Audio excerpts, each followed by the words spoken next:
Hello everyone, welcome to my channel competitive learning. আমি অজয় বিশ্বাস 2018 সালের মিসলেনিয়াস সার্ভিস এক্সামিনেশনের মাধ্যমে কনজিউমার ওয়েলফেয়ার অফিসার পদে সিলেক্ট হয়েছি। তো তোমাদের রিকোয়েস্টে অনেক দিন পর আমি আজকে একটি গুরুত্বপূর্ণ টপিকের উপর ভিডিও বানাচ্ছি। সেটা হলো Indian art culture and literature. এই Indian art culture and literature নিয়ে আমি এর আগেও কয়েকটা ভিডিও বানিয়েছি। তো অন্য ভিডিওগুলো থেকে এই ভিডিওটা একটি অন্য ধরনের। যারা মিসলেনিয়াস পরীক্ষার জন্য প্রিপারেশান নিচ্ছ তাদের জন্য এটি খুবই গুরুত্বপূর্ণ হবে। শুধু মিসলেনিয়াস নয়, যারা পিএসসি বা অন্যান্য কম্পিটিটিভ পরীক্ষার জন্য প্রিপারেশান নিচ্ছ তাদের জন্য কিন্তু সমানভাবে গুরুত্বপূর্ণ হবে। তো চলো ভিডিওটা প্রথম থেকে শেষ পর্যন্ত দেখো, আশা করি তোমাদের জন্য হেল্পফুল হবে। তো দেখো, আজকে আমি মেনলি স্ট্যাটিক জিকে অর্থাৎ স্ট্যাটিক জিকের যে আর্ট কালচার লিটারেচার রয়েছে তার উপরে এই ভিডিওটা বানাচ্ছি। প্রথমে রয়েছে যে টপিক, সেটা হলো ভারতীয় সঙ্গীত।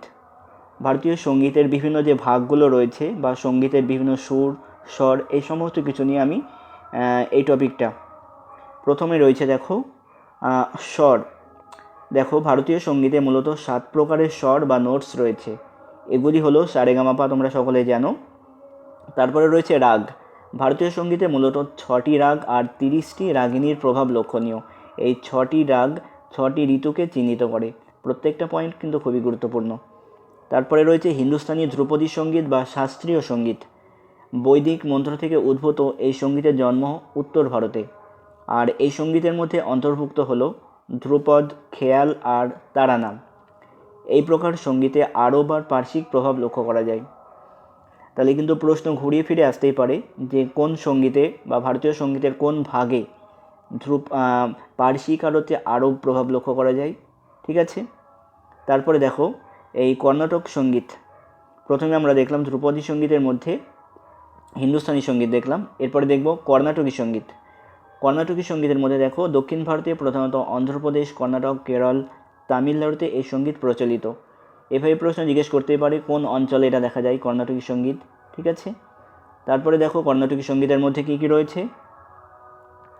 এই সঙ্গীতের মধ্যে উল্লেখযোগ্য হলো রাগম, তনম, পল্লবী, ভর্ণম, জাভালিস, তিল্লানা।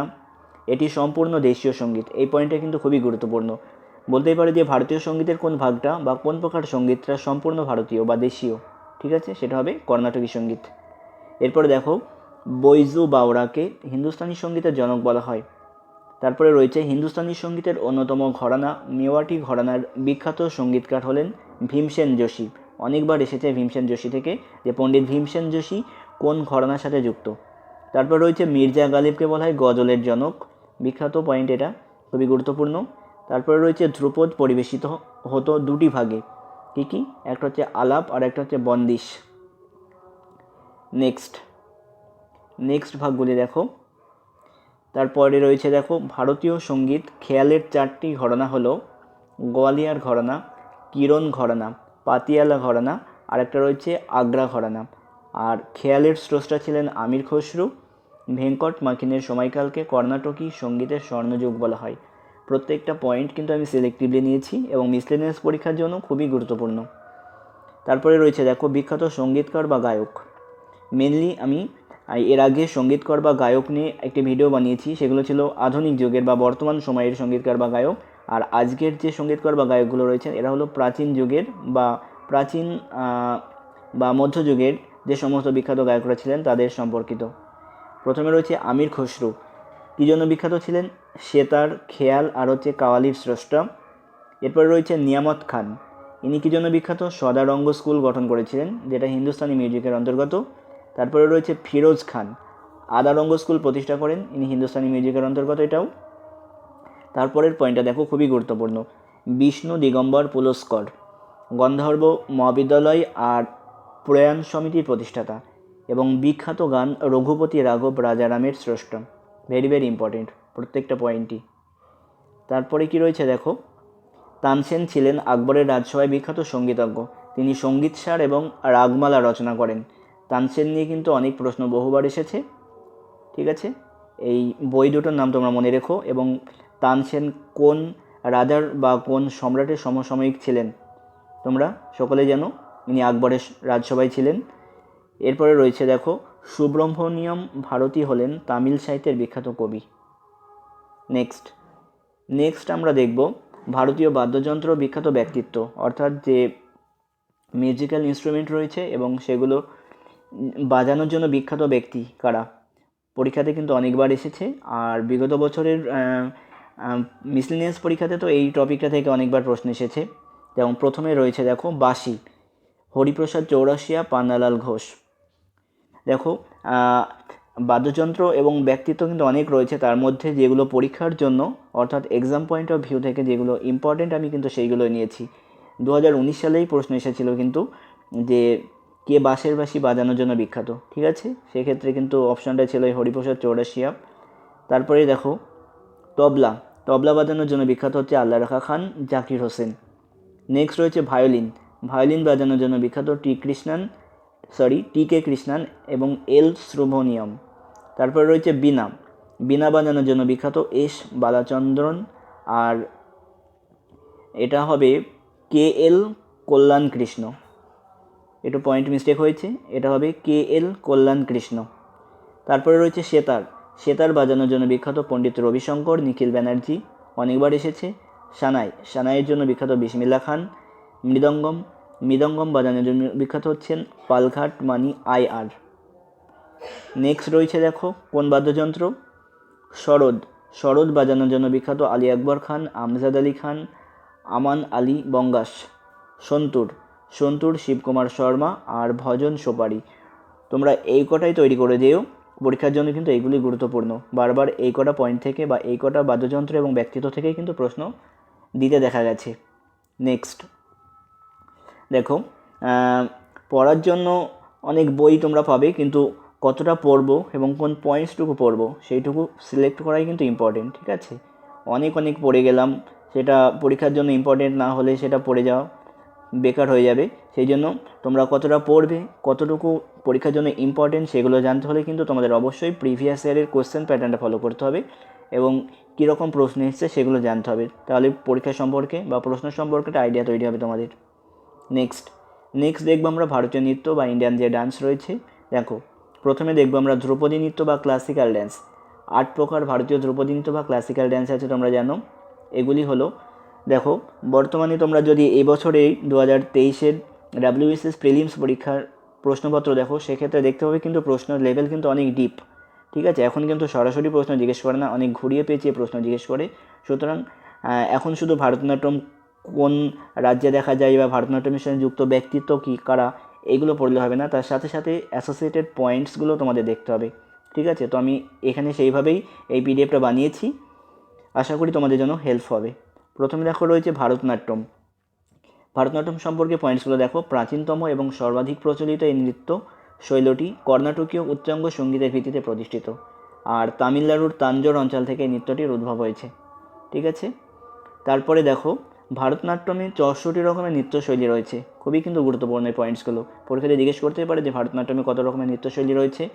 তারপরে দেখো 1936 সালে রুক্মিণী দেবী কলাক্ষেত্র নামক প্রতিষ্ঠানের মাধ্যমে ভারতনাট্যমের সংশোধনের জোয়ার আনেন। তাহলে কলাক্ষেত্রম কে প্রতিষ্ঠা করেছিল, এই প্রশ্নটা কিন্তু অনেকবার এসেছে, ঠিক আছে। এবং তার সাথে সাথে কত সালে প্রতিষ্ঠিত হয়েছিল, 1936-এ। এবং ভারতনাট্যম সংশোধনে গুরুত্বপূর্ণ ভূমিকা কার ছিল, এভাবে প্রশ্ন আসতে পারে।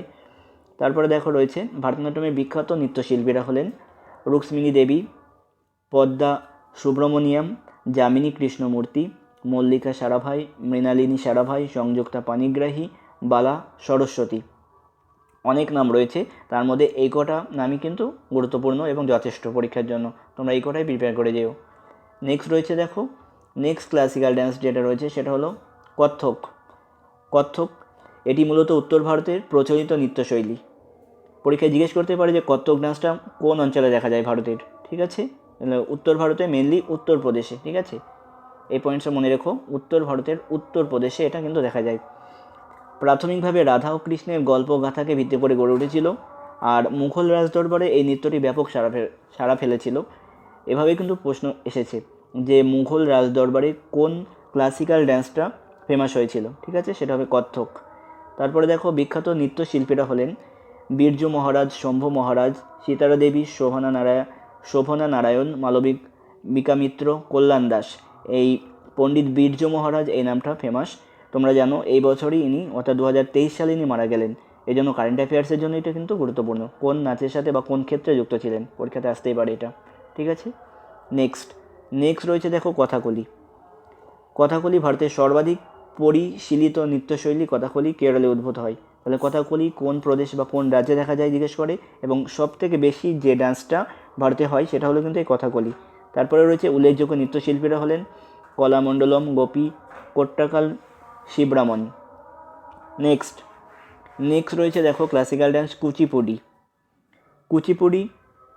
এই শৈলীটি মূলত অন্ধ্রপ্রদেশ রাজ্য থেকে উদ্ভূত হয়েছে এবং ভগবত মেলা এর থেকে উৎপত্তি। ভেরি ভেরি ইম্পর্টেন্ট এটা, যে কুচিপুড়ি কোন রাজ্যে দেখা যায় এটা অনেকবার জিজ্ঞেস করেছে পরীক্ষাতে। তার সাথে সাথে এটা কোন গ্রন্থ থেকে উৎপত্তি, ভগবত মেলা এর থেকে কিন্তু এই কুচিপুড়ি নাচের উৎপত্তি।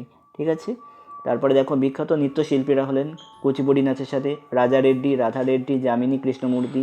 দেখো যামিনী কৃষ্ণমূর্তি কুচিপুড়ি এবং ভারতনাট্যম এই দুটো নাচের সাথেই কিন্তু ইনি যুক্ত। তারপরে রয়েছে ওডিসি। এইটা তো নাম শুনেই তোমরা বুঝতে পারছো উড়িষ্যার ড্যান্স, সুতরাং এটা জিজ্ঞেস করবে না কখনোই। এখানে অন্যান্য পয়েন্টসগুলো দেখো। আধুনিক ওডিসি নৃত্যের পুনরুত্থান ঘটান কালীচরণ পট্টনায়ক, খুবই ইম্পর্টেন্ট এই পয়েন্টটা। তারপরে দেখো ওডিসি সম্পর্কে আর কী কী পয়েন্টস রয়েছে। বিখ্যাত ওডিসি নৃত্যশিল্পীরা হলেন কেলুচরণ মহাপাত্র, হরেকৃষ্ণ বেহারা, সোনাল মানসিং, অদিতি বন্দ্যোপাধ্যায়, ডোনা গাঙ্গুলি। এ নামটা মনে রেখো, ডোনা গাঙ্গুলি। ইনি কোন নৃত্য শৈলীর সাথে যুক্ত জিজ্ঞেস করে কিন্তু। তারপরে রয়েছে দেখো মণিপুরী, এটি মূলত মন্দিরে পরিবেশন করা হতো। তারপরে দেখো বিষ্ণু পুরাণ, ভগবত পুরাণ, গীত গোবিন্দের বিষয়বস্তু নিয়ে এই নৃত্য পরিবেশন করা হয়। বিখ্যাত নৃত্যশিল্পী হলেন গুরু বিপিন সিংহ, তামান্না রহমান। এই গুরু বিপিন সিংহ নামটা কিন্তু ভেরি ইম্পর্টেন্ট এই মণিপুরী নৃত্যশিল্পের জন্য। তারপরে দেখো রয়েছে মোহিনীঅট্টম। এটা কোথায় দেখা যায় জিজ্ঞেস করে। সাধারণত মহিলারা এই নৃত্য উপস্থাপন করেন, এটি কথাকলি এবং ভারতনাট্যমের মিশ্রণ। এই পয়েন্টটাও কিন্তু খুবই গুরুত্বপূর্ণ। ঠিক আছে, আর এটা কেরালায় দেখা যায় তোমরা জানো। উল্লেখযোগ্য নৃত্যশিল্পীরা কারা দেখো, সুনন্দা নায়ার, জয়াপ্রভা মেনন, বিজয় লক্ষ্মী। আর দেখো 8টা ক্লাসিক্যাল ড্যান্সের মধ্যে শেষ ক্লাসিক্যাল ড্যান্সটা হয়েছে, সেটা হচ্ছে সাত্তারিয়া। এটা কোথায় সাত্তারিয়া ডান্সটা দেখা যায় কিন্তু অসম থেকে। এই ধর্মীয় নৃত্যটি একমাত্র পুরুষ সাধুরা পরিবেশন করত, আর শ্রী শঙ্করদেব এই নৃত্যের বিকাশ ঘটান। তো জিজ্ঞেস করতেই পারে যে সাত্তারিয়া ড্যান্স বা সাত্তারিয়া নৃত্য এটার বিকাশ ঘটিয়েছেন কে। ঠিক আছে, এখন দেখো পরীক্ষার প্যাটার্ন কিন্তু অনেক ডিপ থেকে হচ্ছে, অর্থাৎ পরীক্ষার কোশ্চেন লেভেল অনেক ডিপ থেকে হয়। সরাসরি প্রশ্ন নেয়, জিজ্ঞেস না করে এখানে এইভাবে পরীক্ষায় প্রশ্ন দেয় যে find out the odd one, অর্থাৎ এই ক্লাসিক্যাল ড্যান্স আর যে লোক নৃত্য রয়েছে, নর্মাল ড্যান্স যেগুলো বলি আমরা, সেগুলোর সাথে দিয়ে দেবে 4টে অপশন। এবার অড কোনটা সেটা তোমাকে বলতে হবে। অর্থাৎ দেখা গেল 3টে ক্লাসিক্যাল ড্যান্স দিল, একটা নর্মাল বা লোক নৃত্য দিল, সেখান থেকে কোনটা অড সেটা তোমরা এভাবে বার করবে। ঠিক আছে, অর্থাৎ 3টে ক্লাসিক্যাল ড্যান্স বললো আর একটা অন্য ড্যান্স দিল, এইভাবে কিন্তু প্রশ্ন দেয়। তারপরে দেখো এবার আমরা দেখব লোকনৃত্য, অর্থাৎ এতক্ষণ দেখলাম ক্লাসিক্যাল ড্যান্স বা ধ্রুপদী নৃত্য, এবার দেখবো আমরা লোকনৃত্য। অর্থাৎ বা লোকনৃত্য মানে কি, যেগুলো হচ্ছে কোনো রাজ্য বা কোনো অঞ্চলের সেখানকার লোকাল নৃত্য যেগুলোকে বলা হয়। প্রথমে দেখো রয়েছে ওট্টাম থোল্লাল, এটা হচ্ছে কেরলে দেখা যায়। ছৌ নাচ, এটা পশ্চিমবঙ্গ ঝাড়খণ্ডে দেখা যায়। থাংতা, এটা মণিপুরে দেখা যায়। গরবা গুজরাটে, এবং এটার সাথে মনে রেখো এর সাথে নবরাত্রির সময় মহিলাদের নৃত্য এটা। ছাঙ্গু দেখা যায় উড়িষ্যা, অন্ধ্রপ্রদেশে। তারপরে রয়েছে ধামালটা পাঞ্জাবে। বিহু হচ্ছে অসমে। নেক্সট দেখো রয়েছে ঘুমর কোথায় দেখা যায়, রাজস্থান। গিদ্ধাটা পাঞ্জাব, যক্ষাগন কর্ণাটক, চেলিয়াটা হচ্ছে উত্তরাখণ্ডে। নেক্সট রয়েছে মান্ডো এই লোকনৃত্য দেখা যায় গোয়াতে। তেরাহা কালী, এটা রাজস্থানে। এরপর আমরা দেখব আঞ্চলিক লোক নাটক। প্রথমে রয়েছে দেখো নটঙ্কি, উত্তরপ্রদেশ। যাত্রা পশ্চিমবঙ্গ। মাচা, এটা মধ্যপ্রদেশে। তামাশা মহারাষ্ট্র। রাসলীলা উত্তরপ্রদেশে। বিদেশিয়া দেখা যায় হচ্ছে বিহারে। ঠিক আছে, তারপরে দেখো থিয়ামটা কেরল। খেয়াল, এটা রাজস্থানে দেখা যায়। কেরি আলা, এটা হিমাচল প্রদেশে দেখা যায়। তো এবার আমরা দেখব ভারতের আধুনিক নাটক এবং ব্যক্তিত্ব কি। নীলদর্পণ, সকলেই যেন দীনবন্ধু মিত্র। নীলদর্পণ নাটকে কোন ঘটনার বর্ণনা আছে তোমরা জানিও। তারপর দেখো ভারত দুর্দশা আন্ধের নগরী, এটা ভরতেন্দ্র হরিশ্চন্দ্র। তারপরে দেখো অন্ধযুগ, ধর্মবীর ভারতী। তারপরে দেখো নবান্ন, অনেকবার এসছে কিন্তু নবান্ন নাটক, এটার চরিত্রকে শম্ভু মিত্র, কিন্তু লেখক হলেন বিজন ভট্টাচার্য। এই দুটো নাম কিন্তু তোমরা ভালো করে মনে রেখো। নবান্ন নাটকের চরিত্র হচ্ছে শম্ভু মিত্র আর এটার লেখক হলেন বিজন ভট্টাচার্য। তারপরে রয়েছে নটি বিনোদিনী, গিরিশচন্দ্র ঘোষ। সীতা স্বয়ম্বর, বিষ্ণুদাস ভাবে। Mebar Patan, Dwijendralal Ray. Chitra, the post office, Rabindranath Tagore. টিনের তলোয়ার, লেনিনের ডাক, দিন বদলের পালা, উৎপল দত্ত। উলুখাগড়া, বহুরূপী, শম্ভু মিত্র। অনেক সময় কিন্তু এই নাটকগুলো নাম দিয়ে জিজ্ঞেস করে বিখ্যাত নাট্য, এই চরিত্রটি কার স্রষ্টা, বা অনেক সময় এই ব্যক্তিদের নাম দিয়ে জিজ্ঞেস করে ইনি কোন ক্ষেত্রের সাথে যুক্ত, শম্ভু মিত্র কোন ক্ষেত্রের সাথে যুক্ত। ঠিক আছে, এইভাবে কিন্তু প্রশ্ন এসেছে। এবার আমরা দেখব কিছু গুরুত্বপূর্ণ প্রশ্নোত্তর। প্রথমে দেখো, আধুনিক চিত্রকলার প্রতিষ্ঠাতা বলা হয় রাজা রবি বর্মাকে, ইনি পূর্বের রাফায়েল নামে পরিচিত। তারপরে দেখো, Bengal school of modern art, এর প্রতিষ্ঠাতা হলেন অবনীন্দ্রনাথ ঠাকুর। তারপরে রয়েছে মধুমণি চিত্রকলা দেখা যায় বিহারে, এটি মিথিলা চিত্রকলা হিসেবে পরিচিত। তারপরে দেখো, সঙ্গীতের প্রথম সংগঠিত গ্রন্থ নাট্যশাস্ত্র, এর লেখককে ভরতমণি। তারপরে চারণ কবি বলে পরিচিত ছিলেন কে, মুকুন্দ দাস। প্রত্যেকটা পয়েন্ট কিন্তু খুবই গুরুত্বপূর্ণ, বিশেষ করে মিসলেনিয়াস পরীক্ষার জন্য। তারপরে দেখো, ভগবত মেলা, এটার উৎপত্তি হয়েছে কোথা থেকে, তামিলনাড়ুতে। আর একটু আগে আমরা দেখলাম যে এই ভগবত মেলা থেকেই কিন্তু কুচিপুড়ি নাচের উৎপত্তি। তারপরে দেখো, প্রসন্ন কুমার ঠাকুর 1801 সালে প্রতিষ্ঠা করেন হিন্দি রঙ্গমঞ্চ। তারপরে ফাদার অফ স্ট্রিট থিয়েটার কাকে বলা হয়, সর্দার হাশমিকে। আর্ট কালচার অ্যান্ড লিটারেচারের খুবই গুরুত্বপূর্ণ প্রশ্ন এগুলো কিন্তু। তারপরে দেখো, প্রকৃত প্রাচ্য চিত্রকর যার চিত্রে চৈনিক ও জাপানি প্রভাব পরিলক্ষিত হয়, তিনি হলেন নন্দলাল বসু। তারপরে দেখো, জাহাঙ্গীরের সময় শ্রেষ্ঠ চিত্রকর ছিলেন ওস্তাদ মনসুর। কাংড়া চিত্রকলার পৃষ্ঠপোষক ছিলেন রাজা সংসার চাঁদ। সঙ্গীত নাটক একাডেমি প্রতিষ্ঠিত হয়েছিল 1953 সালে। ন্যাশনাল স্কুল অফ ড্রামা প্রতিষ্ঠা হয় 1959 সালে, এর সদর দপ্তর নিউ দিল্লিতে। তারপরে দেখো, তারপরে রয়েছে the archaeological survey of India, এটা প্রতিষ্ঠিত হয় 1861 সালে। প্রতিষ্ঠাতা কে ছিলেন আলেকজান্ডার কানিংহাম। তারপরে রয়েছে মিয়া তানসেন, ইনি কোন ক্ষেত্রের সাথে যুক্ত, গোয়ালিয়র ঘরানার সাথে যুক্ত ছিল। তো এই ছিল আর্ট কালচার অ্যান্ড লিটারেচারের ওপর আজকের গুরুত্বপূর্ণ ভিডিওটা ভালো লাগলে অবশ্যই চ্যানেলটি লাইক করো, সাবস্ক্রাইব করো এবং তোমার বন্ধুদের সাথে শেয়ার করে দিও। পরে আরেকটা গুরুত্বপূর্ণ টপিক নিয়ে আমি ভিডিও বানাচ্ছি। Thank you.